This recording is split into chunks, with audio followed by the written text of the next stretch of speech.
Bonjour à tous, moi c'est Juliette et je travaille chez Too Good To Go, l'appli anti-gaspi.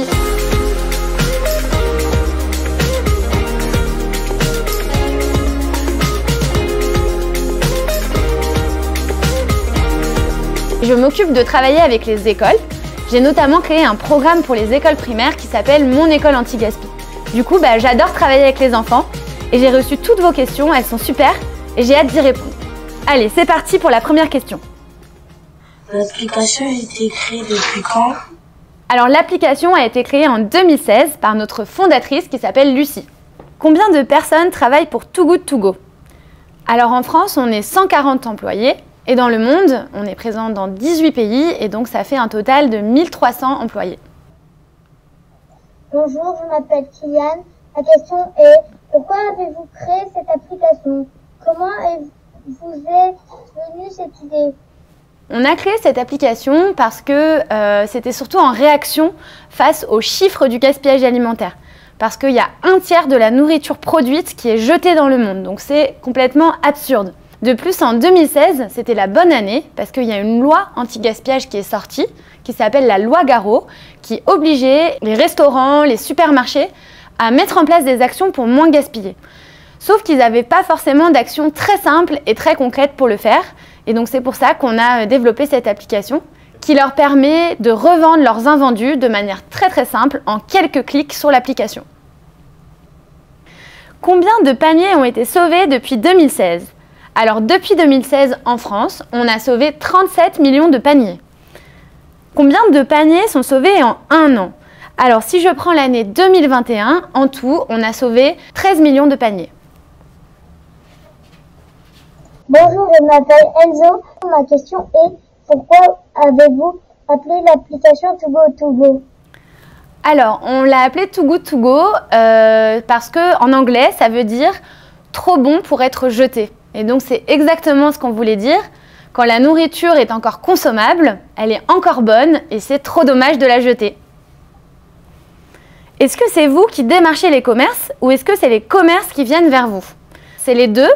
On a des commerces qui viennent spontanément vers nous, c'est-à-dire qui nous contactent via notre site internet. Ils nous demandent des informations parce qu'ils sont intéressés pour mettre en place l'application Too Good To Go. Et dans ce cas-là, on a des personnes chez nous, des commerciaux qui les rappellent. Mais on a aussi des commerciaux qui vont directement sur le terrain, donc qui vont toquer à la porte des restaurants, des supermarchés, des boulangeries pour les convaincre de s'inscrire sur l'application Too Good To Go. Est-ce que c'est nous qui allons chercher la nourriture ou ce sont les restaurants qui nous livrent? Alors non, c'est à nous d'aller chercher la nourriture, les paniers surprises chez les commerçants. Pourquoi? Parce que déjà, de livrer de la nourriture, ça n'irait pas avec le fait qu'on est une entreprise écologique. Donc ça, c'est important. Et puis, pour un utilisateur, c'est très simple d'aller chercher son panier chez le commerçant puisque en fait, c'est normalement à côté de chez lui. Parce que quand il réserve ses paniers sur l'application, c'est dans un rayon très proche de là où il est géolocalisé. Quels sont les professionnels qui utilisent le plus l'application?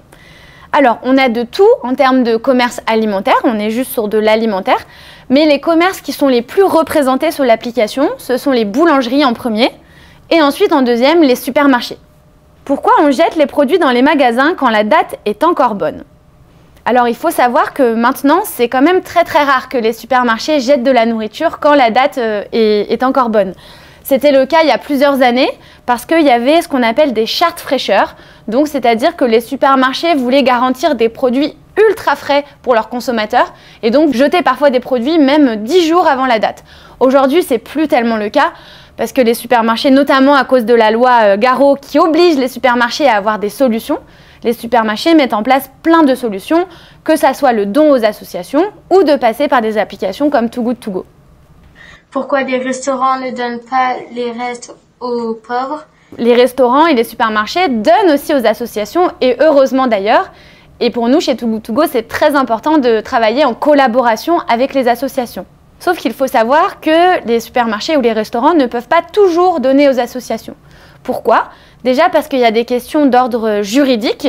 En fait, c'est interdit par la loi de donner aux associations certains types de produits. Par exemple, de la viande fraîche ou des produits à base de crème fraîche. parce que ce sont des produits qui sont très sensibles. Donc ça serait l'association qui aurait la responsabilité ensuite de ces produits et c'est trop dangereux. Chez Too Good To Go, l'utilisateur paye pour son panier. Donc c'est différent. On a le droit de mettre ces produits-là sur l'application. De plus, les associations ne peuvent pas toujours se déplacer pour venir chercher les produits dans les restaurants ou les supermarchés. Souvent, elles ont besoin de gros volumes ou elles n'ont pas forcément les moyens logistiques, donc les moyens de transport pour venir chercher tous les jours de la nourriture. C'est là aussi où Too Good To Go permet d'être complémentaire aux associations. Il y a des légumes qui ne sont pas ramassés parce qu'ils ne sont pas beaux. Pourquoi on ne les vend pas? Alors ça, en fait, c'est parce qu'au niveau de l'Europe, on impose aux fruits et légumes de rentrer dans certains standards. C'est-à-dire qu'il doit avoir une certaine taille, ni trop petit, ni trop grand, une certaine forme, donc qu'il ne soit pas trop déformé. Et ça, c'est donc l'Europe qui l'impose aux supermarchés. Et donc, les supermarchés ne peuvent pas vendre ces fruits qui sont un petit peu bizarres. En revanche, il y a des solutions. Par exemple, les producteurs qui récoltent ces produits pas très beaux, ils peuvent les vendre en direct aux consommateurs, par exemple, via les paniers à la ferme. Donc ça, c'est des choses qui peuvent être faites pour éviter que ça parte à la poubelle.